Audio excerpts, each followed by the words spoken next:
Growing up, I had dreams and aspirations, but always felt like the kid that didn't fit in. For the most part, I wasn't a bad kid, but when I made the transition into adulthood, I turned to the streets for guidance. This led to getting locked up in juvenile hall, doing time in CYA, and eventually a 120-month sentence in federal prison.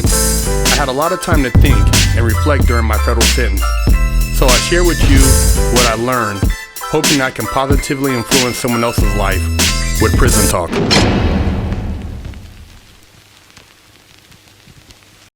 What's up, everybody? This is Big Herc with Fresh Out, and you're tuned into another episode of Prison Talk. If you haven't checked out our website, please do so at www.FreshOutSeries.com. We got pre-workout, we got clothing, we got a lot of fly shit on there.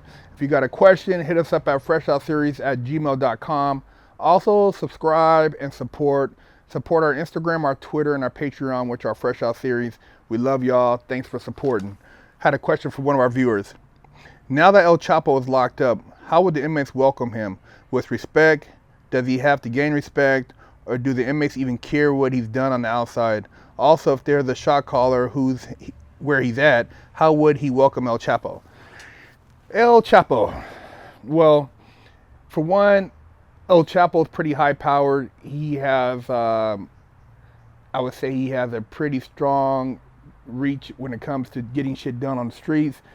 And I don't know if they'd even let him go to a mainline institution. It'd be kind of like what they did with John Gotti. They put him in ADX. They didn't want him even be able to have like family visits and shit. They limited it because they felt that he would still be running the family from prison. El Chapo, I don't know if it'd be the same situation, but I would have an inclination that I don't think they would want him interacting with mainstream inmates because a guy like that would have a lot of influence. There's been other guys I've ran across in prison, maybe not as infamous as El Chapo, but cats from Mexico that were fucking balling out of control, that had big bread, and they didn't have to prove themselves. They didn't have to do shit. They just did their time. When you're a big D-boy like that, and I met even D-boys from California or whatever state, DC, wherever, and you were handling your business on the street, most likely you took care of a lot of people.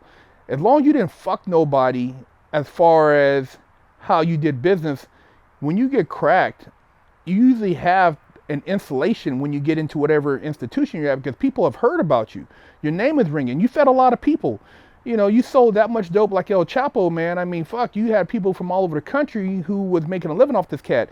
Now, wherever he goes, I'm quite sure there's somebody from his state that's going to be there, or somebody that knows somebody that's going to be there where he could kind of, link up with, and they're going to look out, and he's going to still have shit cracking off as far as money on his books if he's on the main line and visits and all that shit. Like I said, the Mexican cat I was at a spot with at, he was a friend of my friend, and this dude, he was making a couple million a month when he was on the street. And he had guys that did his laundry, that cleaned his cell every day, that cooked his food every day, had his clothes laid out when he got out the shower. He wore probably a different pair of shoes every day. He never wore the same shoes, I don't think, more than once or twice. And you wonder how he did that. Well, he had probably 5, maybe 10 people. He put money on their books every month. And so they were able to go to commissary for the maximum amount. And basically they were able to buy stuff for themselves and buy him stuff. This guy never ate in a chow hall. He never left a unit. He had a job where it was one of those jobs where he kind of like, it's called pay you no mind type job, where maybe you go outside for like an hour and walk around and you come back and that's it. It pays you maybe 30 cents a month. So he didn't have to do no work. And this guy was fucking balling. You know what I'm saying? Wasn't nobody trying to, tell him what to do. Wasn't nobody trying to press up on him. He, whatever institution he was at, he had, visits coming there on a regular. At the particular institution I was at, he had, from what I understand, hooked up a spot for his wife and for his side chick. And it's just how he got down. And if you were about your business, when you got out, you could holler at him and he put some work in your hands. Just don't fuck him because you would get touched up, you know what I mean? But the dude was insulated. He took care of motherfuckers. He was always in a good mood. you know, with no negative. Even the guards up in there and the COs was like, man, how does it feel to be, you know, a millionaire? He's like, it feels great. You know, he was doing his time, and when he got out, he wasn't hurting for shit. He had multiple businesses, and, you know, financially, the main thing is you're concerned about when you get out is having a financial stable background so you can get on your feet. This guy had more than a financial stable background. This dude had a building to get out to, so he wasn't tripping. There's one time I guess some dude was trying to press him or say something to him or do something, and he told my friend, and my friend was known as like kind of like the Terminator. And you know, he confronted the dude, and the dude tried to pull a blinky out on him, you know, a knife and a shank, and my homeboy basically took the shank from him, broke his arm, broke his knee, and fractured his eye socket. He went to the hole for, you know, a couple weeks. Old boy sent him like 5 racks to his people on the street, took care of him when he got out the hole. It was all gravy. You know, that's how it goes down when you got big money like that.